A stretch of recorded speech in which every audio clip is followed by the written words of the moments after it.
دنیا کا سب سے بڑا رشتہ خاوند اور بیوی ہے، سب سے مقدس رشتہ ماں باپ ہے، لیکن سب سے بڑا رشتہ خاوند اور بیوی ہے۔ جب یہ ٹوٹ جاتا ہے تو پوری نسل برباد ہو جاتی ہے۔ اس لیے آپ نے زندگی گزار کے دکھائی۔ آپ گھر میں جھاڑو دے رہے ہیں، آپ آٹا گوندھ رہے ہیں، آپ حضرت عائشہ کو لقمے بنا کے کھلا رہے ہیں، اور حضرت عائشہ کی دلداری کے لیے فرما رہے ہیں، عائشہ سننا حدیث طبرانی کی، عائشہ انہو لیہون علی الموت ان اریتک زوجتی فی الجنہ۔ عائشہ مجھے جب سے پتا چلا ہے نا کہ تو جنت میں میری بیوی ہے تو مجھے تو مرنے کا شوق لگ گیا ہے۔ اللہ کی قسم ہمیں سکھانے کے لیے تھا۔ جس نے اللہ کو دیکھ لیا ہو اسے عورت کی کیا خواہش رہ جاتی ہے۔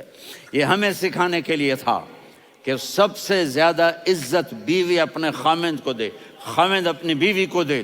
ہن لباس لکم وانتم لباس لہن، تمہاری بیوی تمہارا لباس ہے، اور اللہ بیوی سے کہتا تیرا خاوند تیرا لباس ہے۔ آپ نے 11 گھروں کو کس طرح آباد کیا، کس محبت سے کیا کہ 2 مہینے چولہا نہیں جلتا اور کسی کی زبان پر شکایت نہیں۔ یہ حسن سلوک، یہ محبت۔ حضرت عائشہ کی عمر تھوڑی تھی، جہاد کے سفر سے واپسی ہو رہی، تو آپ نے صحابہ سے کہا بھی چلے جاؤ سارے آگے چلے گئے، تو صرف آپ دونوں رہ گئے۔ تو آپ نے کہا عائشہ دوڑ لگائیں۔ سبحان اللہ، حضرت اما عائشہ نے نہیں کہا، میرے نے عائشہ دوڑ لگائیں، میں کہا جی لگائیں۔ تو کہنے لگے ہمیں دوڑ لگائی، تو کہنے لگے میں آگے نکل گئی آپ پیچھے رہ گئے۔ چند سال گزرے تو پھر ہم جہاد کے سفر سے آ رہے تھے، تو آپ نے کہا صحابہ سے جاؤ بھی چلے جاؤ آگے آگے آگے آگے، وہ غائب ہو گئے۔ پھر آپ نے کہا عائشہ دوڑ لگائیں، تو میں نے کہا جی لگائیں۔ کون دنوں ذرا میں موٹی ہو گئی تھی، تو جب دوڑ لگی تو میرے نبی آگے نکل گئے، میں پیچھے رہ گئی۔ تو ہم نے کہا ہاذہ بتلک، عائشہ تو میں اب برابر ہو گئے، ایک دوڑ تم نے جیتی ایک دوڑ میں نے جیتی۔ یہ ہمیں گھر کی زندگی سکھانے کے لیے تھا کہ گھر میں بیوی کے ساتھ کیسا ہونا چاہیے۔ اور عورتوں کے لیے کہا اگر میری شریعت میں سجدہ ہوتا تو میں بیوی سے کہتا اپنے خاوند کو سجدہ کرے، تاکہ ایک نسل تیار ہو، بیلنس زندگی گزارو۔ میں نے کل بھی کہا تھا، آج بھی کہہ رہا ہوں، امبیلنس لائف ہماری اولاد کو تباہ کر رہی ہے۔ میرے پاس پرسوں 30-40 لوگ آ گئے، وہ یہاں جو ایک سلمہ صاحبہ ہیں، سلمہ ہی نام ہے نا، سلمہ زاہد، تو ایک نے کہا جی یہاں ہم اولاد کے بارے میں بڑے پریشان ہیں، کیا کریں، کوئی ہمیں اس کا سلوشن بتائیں۔ میں نے کہا بہت آسان ہے، ماں اپنے بچے کو ٹائم دے، نصیحت کی بات نہیں کر رہا ہوں، ٹائم دے۔ میں نے کل آپ کو شکل بنا کے دکھایا تھا کہ میرے نبی حسن حسین کو کمر پہ بٹھا کے کمرے میں چکر لگاتے ہیں۔ اتنے بڑے ہستی، اتنے بڑے نبی، اور بچوں کے لیے وقت نکال رہے ہیں اور ان کو لے کر گھوم رہے ہیں۔ پھر دونوں بھائیوں کو اتار دیتے اور ان کی بہن زینب کو بٹھاتے اور پھر کمرے میں چکر لگاتے، پھر فرماتے تمہارا اونٹ کیسا ہے۔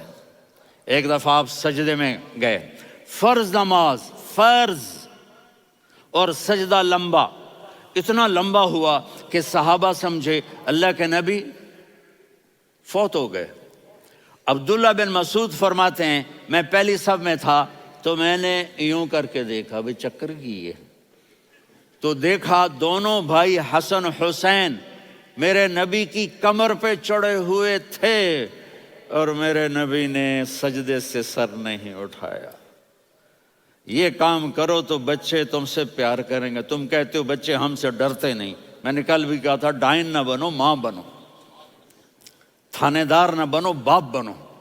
تو انہوں نے ایسے ہاتھ آگے کیا کہ میں بچوں کو نیچے اتاروں، تو مجھے دیکھنا، آپ نے یہاں سے ایسے سجدہ ہوتا ہے نا، تو آپ نے ادھر یا ادھر سے دیکھا کہ ایک ہاتھ آگے آ رہا ہے میرے بچوں کو اتارنے کے لیے، تو آپ نے سجدے میں یوں کیا، یہ دیکھ رہے ہو، وہ پیچھے ہٹ گئے۔ جب تک وہ خود نہیں اترے میرے نبی نے سجدے سے سر نہیں اٹھایا، اور جب نماز سے فارغ ہوئے تو ایک دم دونوں کو اپنی گود میں لیا کہ ابی ہما و امی لا تؤذوہما، میری جان قربان ہو ان دونوں پر، یہ میرے جگر کے ٹکڑے ہیں، انہیں دکھ نہ پہنچانا۔ کیا آپ دیکھ رہے تھے ایک زہر میں تڑپ تڑپ کے مارا جائے گا اور ایک کا سر کاٹ کے نیزے پہ چڑھایا جائے گا۔